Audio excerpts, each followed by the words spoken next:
Hello there. You know what I've come for. This is the way.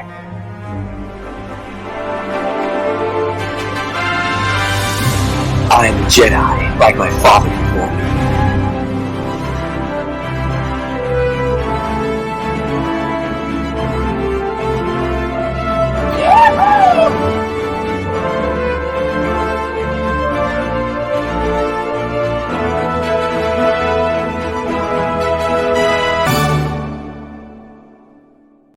Hello and welcome back to the Pod Awakens, our special look at the road to the book of Boba Fett, not Boba Head, as we are about 2 weeks away from episode 1 of the book of Boba Fett. So this is our penultimate road to the book of Boba Fett episode.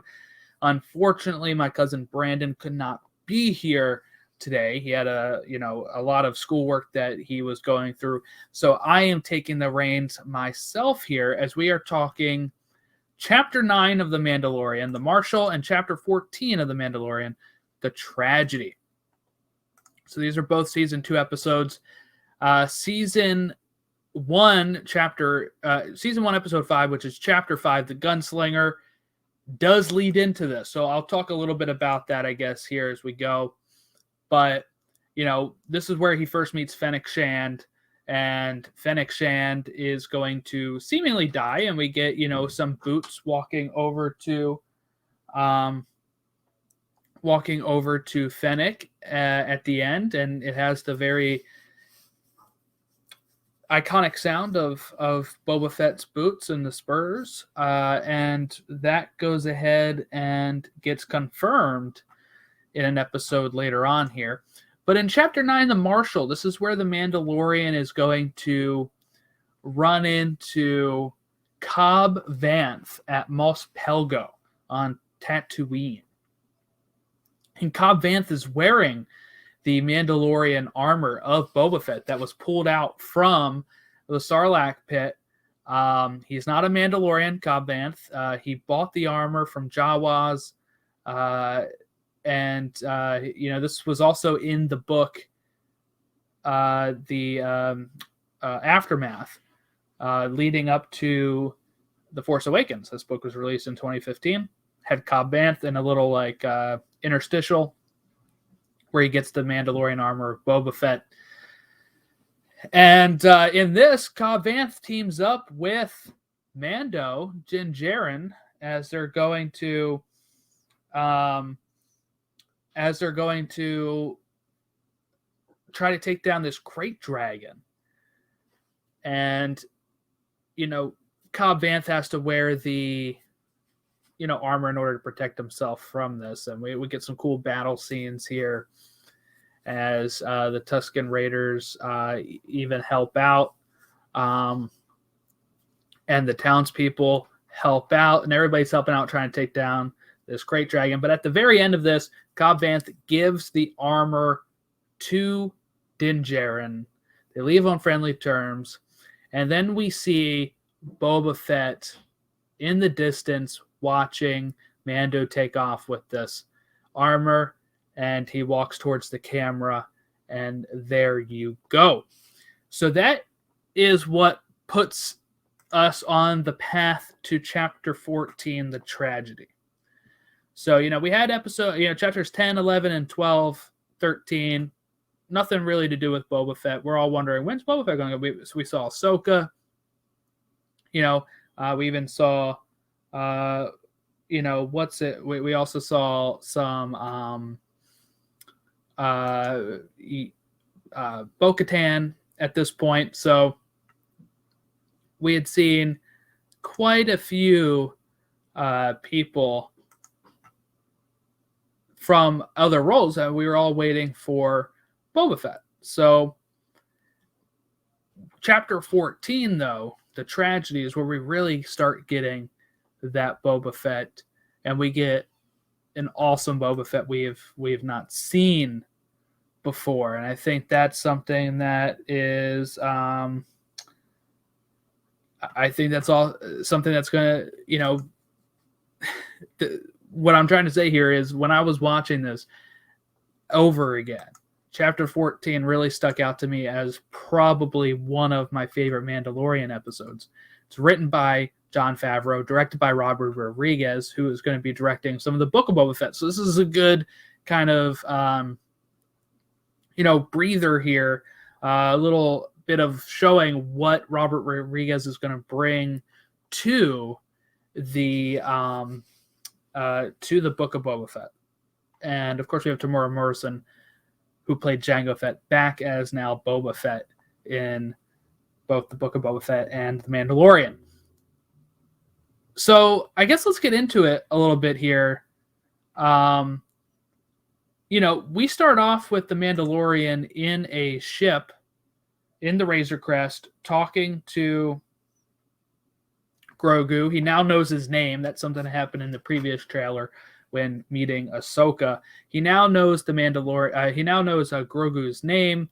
He's having fun just saying Grogu, and Grogu replying. He does the little test again with the little knob, trying to make Grogu force pull it to him, and we get just this great exchange. This is a great scene, and this is already, I got a smile on my face rewatching this, and I'm thinking, this is my favorite, or like I said, one of my favorite Mandalorian episodes here. It is so good, not just for the Boba Fett stuff. This is good for all of the Mandalorian stuff too. And this first half of the episode, or first 15 minutes, is all Mandalorian.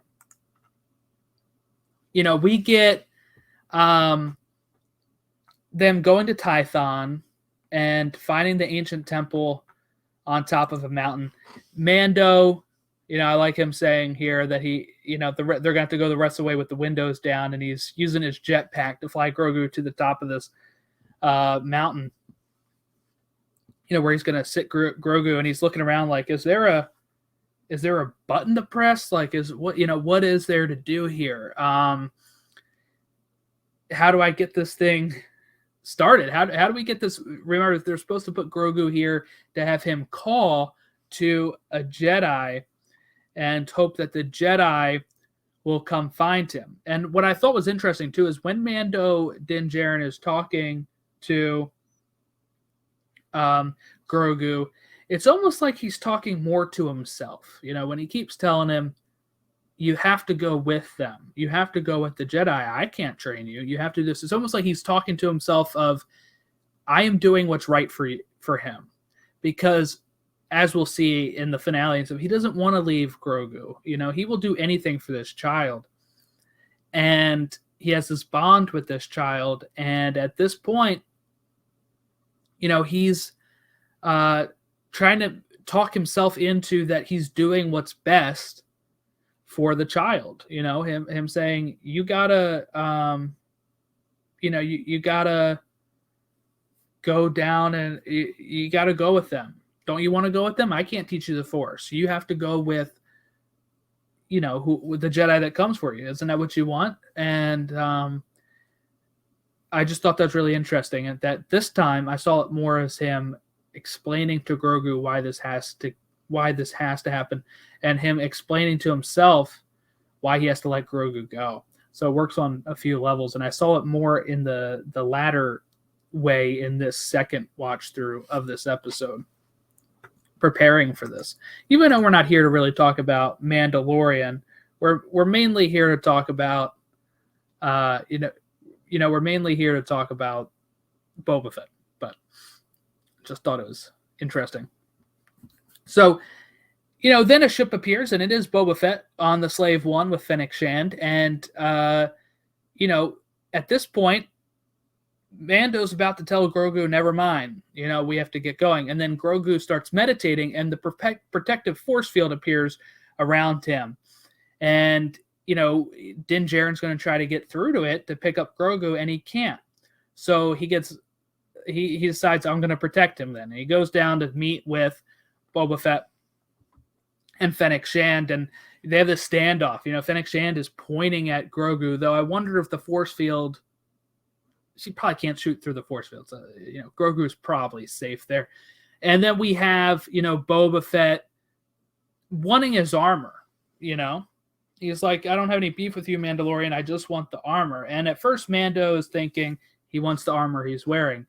But he's talking about, not that armor, I want my armor. And, Mando asks him if he's a Mandalorian. And he says he's not. Though we don't really know if he is or isn't, right? Like, if he's a foundling, if Jango was a foundling, then technically, I guess, Boba would be considered a Mandalorian. But, Boba is a clone, right? He is not somebody that was actually raised in the Mandalorian creed. And that's what he kind of asked. Did you take the creed? Did you take the oaths? No. So he says, well, then I can't give you that armor. And this is great standoff here because we know who Boba Fett is. Us as fans know who Boba Fett is. We're watching this and we're like, just agree. Just agree. Everything is going to be fine. Just agree with each other. Get this going. And they basically do because some Imperial troop carriers come. And during this, they're trying to capture Grogu. And they have an agreement that they will fend off the stormtroopers. And during this, Boba Fett will retrieve his regular armor. But before he does that, we get to see brutal Boba. And this is one of my favorite parts of The Mandalorian as a whole. But one of my favorite parts of Boba Fett's journey so far is, we've kind of talked about this in the Attack of the Clones, Road to the Book of Boba Fett, where we talked about how, Jango seemed to only really be able to use his guns and some of his weapons, and when he was trying to shoot at Mace, it was kind of pointless, right? Mace defeats him pretty quickly, chops off his head. In this, it seems like Boba knows he had to learn how to fight other ways as well. I'm not sure if this comes after Return of the Jedi or if he was training on this type of stuff as well before, getting eaten by the Sarlacc. So he goes out there and he starts just wailing with his, with his Tusken Raider gaffy stick.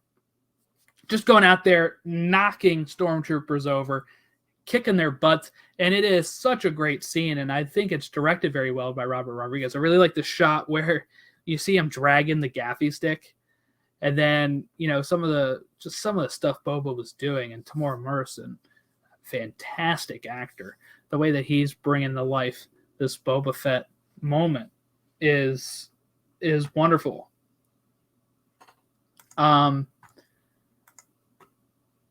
But yeah, so I really, really enjoyed how that went. So Mando tries to get back over to Grogu. He left his jetpack because of an agreement with Boba Fett that, they weren't going to, that he would put his jetpack down if they put their weapons down type of thing. So he has to walk over there, and he gets up to Grogu and is trying to get through that force field to save him. And can't, so he's going to have to keep defending him. And, Fennec Shand and Boba Fett are helping take out the rest of these stormtroopers. Boba at one point sees the Razor Crest as it's stored down. He's going to go over there and grab his armor. And when he comes in with this armor again, it looks fantastic. And just seeing Boba be Boba here, he's still brutal. He's still doing his stuff, but now he's got his armor back. And it's like he feels complete again. And, we get to see that transformation with Boba Fett. And we're going to see this continue as we go into Book of Boba Fett. And these next chapters we're going to talk about next week. But, they defeat all the stormtroopers. But at a certain point here, we're going to get the force field around Grogu collapsing. And then them sending the Dark Troopers, Moff Gideon sending the Dark Troopers down to capture Grogu. And at that point, it's done. Grogu gets taken. Mando tries to chase him. Not Mando, sorry. Boba Fett tries to at least see where they're going. He sees the Imperial cruiser and he's like, they're back. The Empire is back.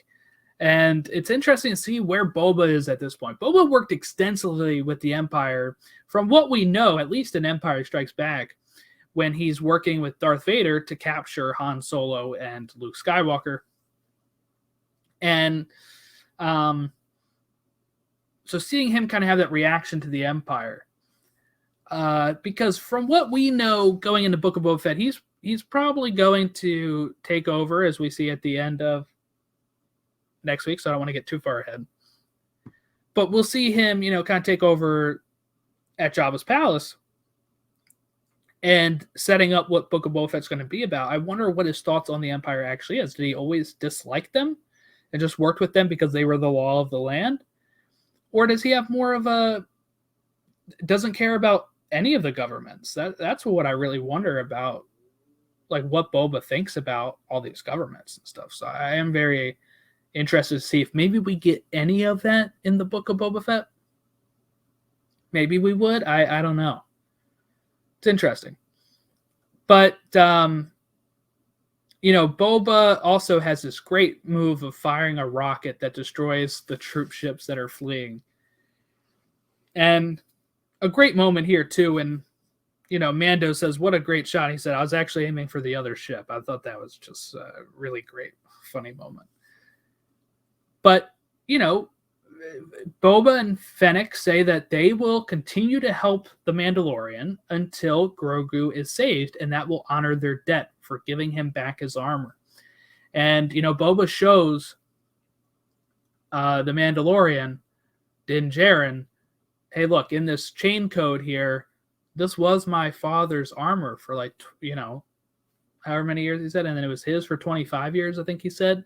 So it is my armor. So he seems good to leave him with that. They're going to help each other out to try to get Grogu back. And this leads to us flashing over to Mando back on, I guess they're on Navarro here, where he's talking with Cara Dune, who's now a Republic Marshal, and saying that he needs help breaking Mayfeld out of the prison. And, Mayfeld was in season 1.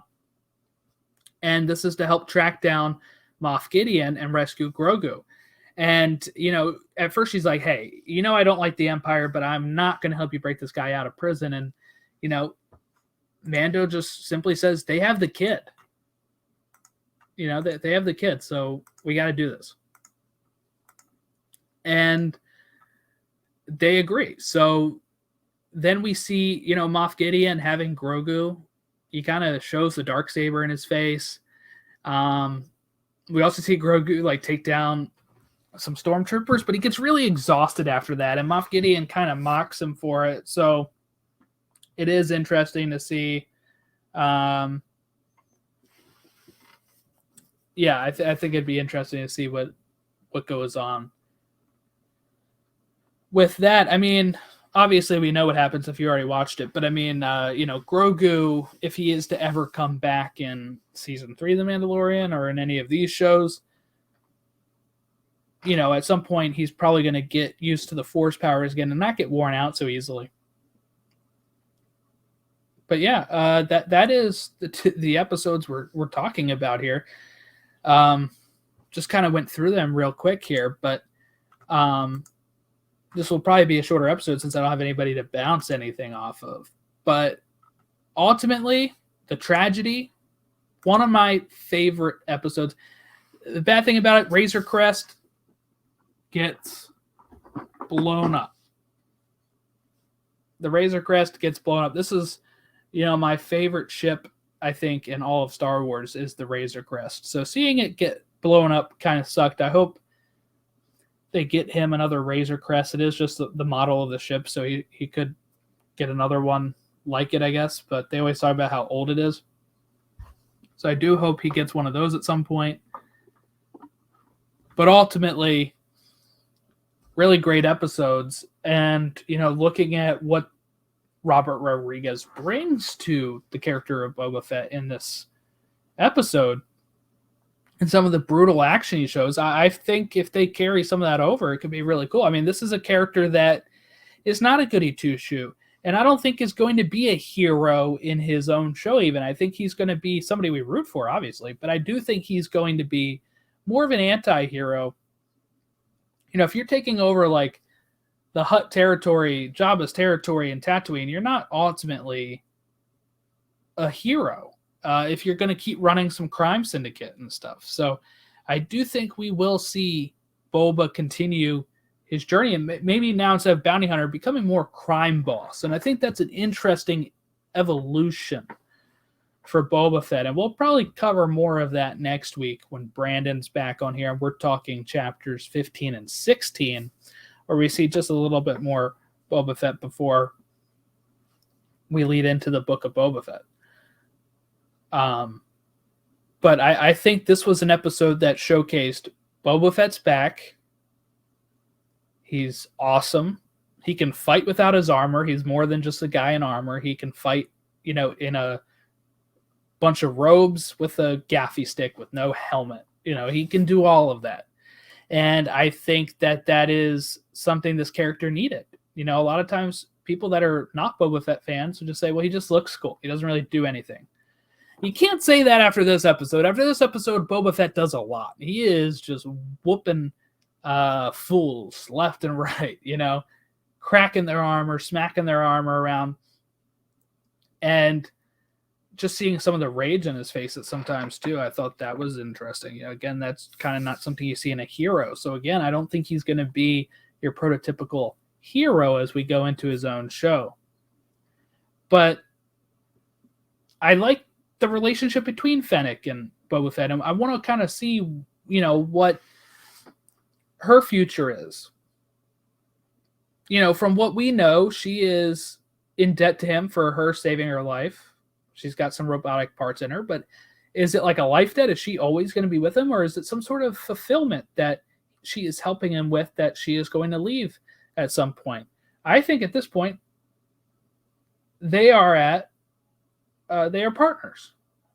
That's how I would kind of look at it. They're like partners. Fennec Shand was a bounty hunter. She was in Bad Batch. She, is a pretty notorious person as well.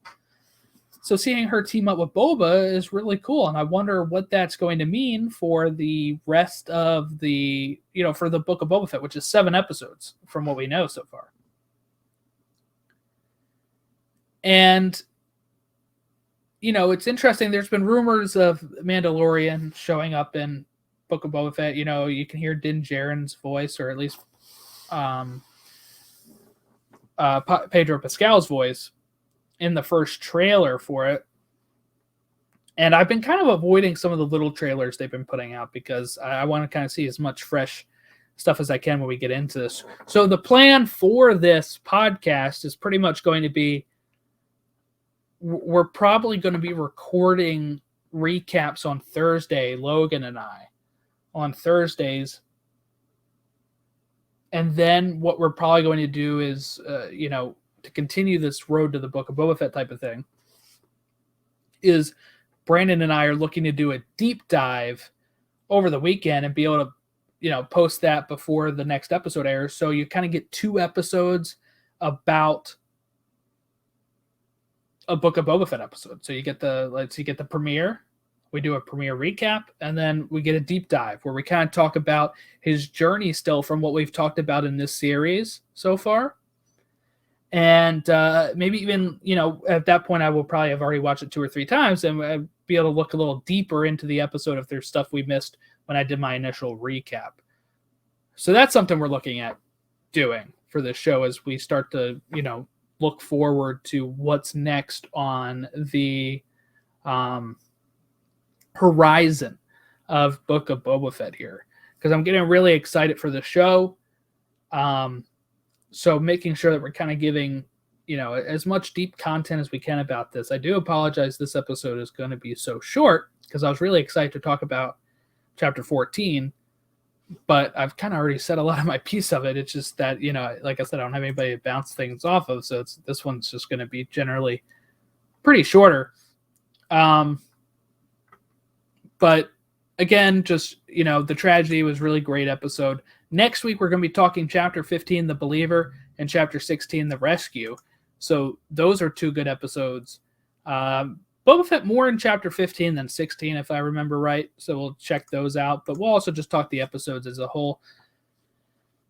Like I did with the Mandalorian part in the beginning with Grogu and stuff. So we'll talk the episode as a whole and where we think the show's going to go and where that can lead into Boba Fett. But Boba Fett as a character at this point, he's been through a lot. He's a clone of a notorious bounty hunter. He sees his father die in front of him. He becomes a bounty hunter in his image. He's using the same armor. He, starts working for Jabba the Hutt. And now he's free of Jabba the Hutt. He got eaten by the Sarlacc. He's out of the Sarlacc pit now. And he's kind of on his own path now where he can kind of do whatever he wants. Jabba is dead. He has no, he's not tied to anything. He now has his armor back. And we'll kind of talk about where that goes next week when we see chapter 16 and that little end credit scene and where that we think that leads us into the Book of Boba Fett with him and Fennec Shand. And, what terms that leaves him on with Mando, Din Djarin, and the rest of his crew. What type of terms is he on at that point? Because he would have fulfilled his promise at that point of getting the child back safely. So kind of seeing are they still going to be friends? Are they going to kind of stay out of each other's way? Or what are we building to here? They talked about this being like a culmination event for all of these Disney Plus shows. When it comes to Ahsoka, Rangers of the New Republic, which has been shelved, Book of Boba Fett, and Mandalorian, what is this building to? What's the story we're building to? And how does Boba fit into it? And I think that'll change our perspectives as Boba as a whole character. I mean, I think even this episode really changes our perspective of it. This is somebody who didn't have to save Fennec Shand. He did. He didn't have to honor his oath with Mandalorian, but he did. He got his armor back, and he says, I'm going to help you get the kid back. He could have just said, I got my armor back, I stole it from your ship, and leave. So, this is more of a Boba Fett with honor than we've ever really seen before. In the Clone Wars, he was just a bratty kid. But maybe he learns this lesson from Asajj Ventress, as we talked about in the Clone Wars episode, where she, kind of pulled a trick on him and on the people that were supposed to pay them, and she got paid twice, but she still gave Boba and his crew the cut that they deserved. So I'm not sure if this is how she gets, he's learning his honor that way. Don't know. There is a huge gap from the end of the Clone Wars to Empire Strikes Back that we just don't have a lot of Boba Fett on. I mean, I know he's had some, comics that take place after episode 4. I don't think we really had many that take place after episode 3. So there's a gap there, and we might get flashbacks regarding to that gap. I'm not really sure. But overall, really excited for Book of Boba Fett. Really excited to talk next week about chapters 15 and 16 and getting with Brandon. And I'll probably bring this episode up again as well, but I really wanted to get this episode up and out as well as we ponder, what Boba Fett's going to be doing. But you can go ahead if you want to reach out to us and give us your thoughts on Boba Fett in The Mandalorian here. You can follow us on Twitter at podawakens, facebook.com/podawakens, or Instagram @podawakens, or email us podawakens@gmail.com. And we'll catch you next week where we break down the last of the road to the Book of Boba Fett as we build up to it. So hopefully everyone has enjoyed the series so far, and we'll see you next time. I have spoken.